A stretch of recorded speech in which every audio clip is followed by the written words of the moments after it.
Terrifying cave diving accident. Paul Heinerth's horror story. What if you came to know that your family member has been missing and you can't even get closure on it?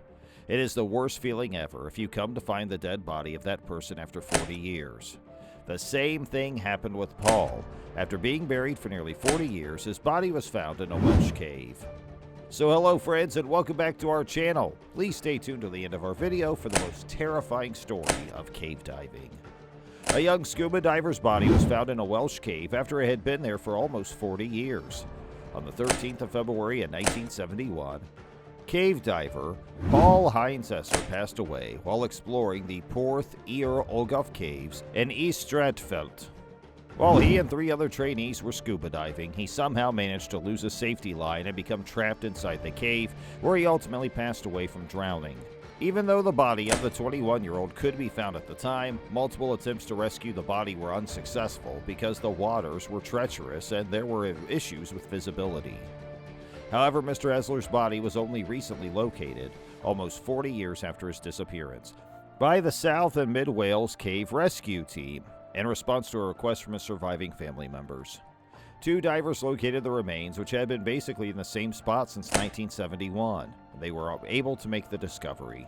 It is believed that Mr. Esler's mother preferred for the body to remain in its original location, but after both she and Mr. Esler's father passed away, the divers' remaining relatives requested that the body be recovered. During the process of recovering the body, members of the family were present.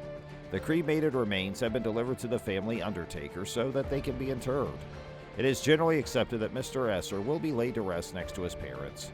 When he passed away, Mr. Esler was a student at Bristol University studying medicine. His family had lived in the county of Surrey. Since the disaster, there have been cave explorers who have gone back every year to the site to pay their respects to the deceased student, who would have turned 60 this year. According to Jules Carter, chairman of the South and Mid Wales Cave Rescue Team, enormous technological advancements made the retrieval very simple. He stated that we were asked by the police if we would help with the recovery, and 2 of the most experienced divers took part in the operation.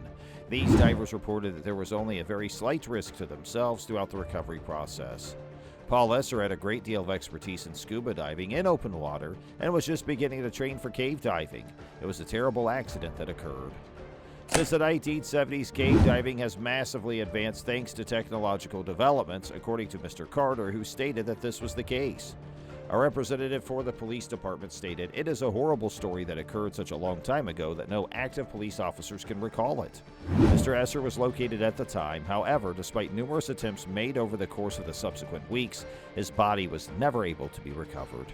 Because of this, he's not been moved from the spot where he passed away. However, his remains have finally been recovered and given to his family so that they can hold a funeral service in accordance with their religious beliefs.